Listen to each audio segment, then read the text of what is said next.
Hey everyone, I'm back, and today we're going to be talking about Rebecca. And this movie came out in 1940, and it's directed by Alfred Hitchcock. And this movie is the only Alfred Hitchcock movie that he directed that won Best Picture. And I thought this movie was pretty fantastic, not because it won Best Picture, but just completely detached from that as a film on its own. I really loved it.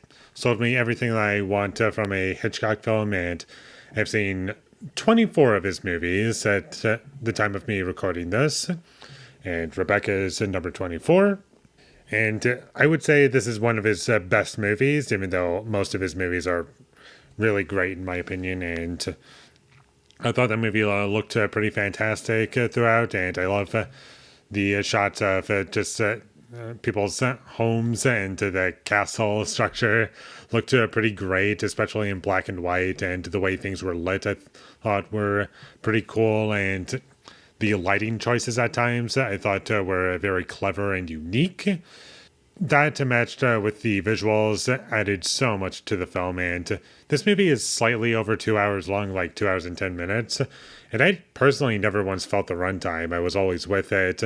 I always felt as though new information was being given, and the characters were interesting, and I liked where things went, and I liked where things went. I was with the film, and the movie just offered me what I would want from a good movie. And it just kept building on those strengths, and eventually it gets even better as we get towards the end, because that's when things are revealed, because you don't exactly know all the answers. It's mostly just like obscured around this character Rebecca, who is dead, and we all know this, but we don't know her as a person. And the movie is like slowly revealing certain things about her and what she meant to certain people. And that's really what the story is about. And I do love the fact that we never actually see her on screen outside of like just a picture in the background. And I thought that was pretty great. I like that choice because it would have been kind of corny for us to see like a flashback to something that she would have done, or a character just imagining her. And I just feel as though that would have been very goofy and would have taken away from the overall experience of the film. And this movie just has a great understanding of what to show and what not to show. Everything that it's doing as far as choices go just work within the film. Nothing really drags it down. There was one scene in this movie where I almost took issue with it because I've just seen it done so many times. But I didn't take points off of it for two reasons. The first one being that what we got from that scene overall didn't upset me because there was things to learn and explore. And B, it was like 85 years ago from the time of me recording this. And it's a bit more forgivable for a trope to appear in an older film because I feel as though I feel as though it was less spammed and not something that we would have seen often. And this is like an early example of that, so it's a bit more forgivable at the very least. The acting was pretty great, and there's some really great standout moments as far as performances go. As I was watching the movie, I started to realize there's not one bad scene in this movie that I can think of. There's almost nothing that drags this movie down.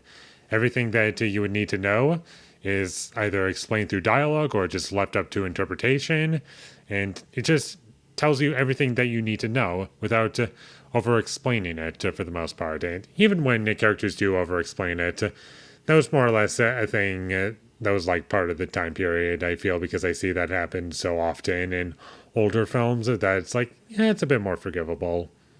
And the movie definitely feels like a movie that came from 1940 in terms of certain things, like technical limitations for the time. You can see that, but I personally wasn't bothered by it because it was very spread out. Like you didn't see it as often, and also with it being in black and white, or at least the version that I have, the Criterion Blu-ray, it was kind of masked a little bit, like it wasn't as distracting. I feel as though if it were in color, it would be much more noticeable because the colors don't exactly line up in front of a green screen, but in black and white, you can kind of hide it a little bit. And overall, I thought this movie was pretty great. And one other thing that I kind of want to mention that's attached to the film is that there's not a lot of places where you can stream it for some reason. And I'm not really sure why. Maybe that's just my computer being weird or something going wrong, or that's actually the truth. I started to look around on Amazon, and apparently you can't rent it on Amazon because you can pretty much rent any movie on Amazon Prime, which was kind of weird. So I don't know how easy this movie is going to be accessible to a lot of people because I'm just not seeing it on any streaming platform.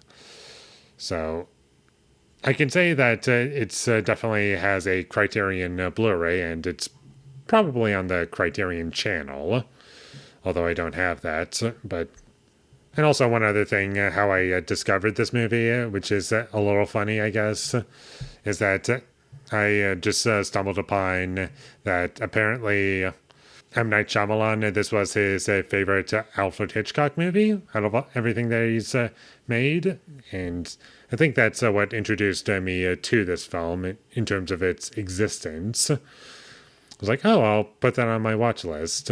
And now I've seen it. I think it's pretty great. But anyways, enough about all that. Definitely watch this movie whenever you get the chance, and also whenever you are able to find it. Or if you're able to find it. So definitely watch it. And with all that being said, I'm going to give Rebecca a 10 out of 10. Thank you for watching my videos. As always, if you enjoyed this review, be sure to leave a like and comment down below what you thought of Rebecca, and my social media links, they will all be in the description, so follow me there. And last but not least, subscribe to be a part of Foley Nation, and I'll see you when I get my next review up, and that is going to be for Warfare. Haven't seen it yet. Directed by Alex Garland. So look forward to that, but until I get that up, thank you for watching and have a great day.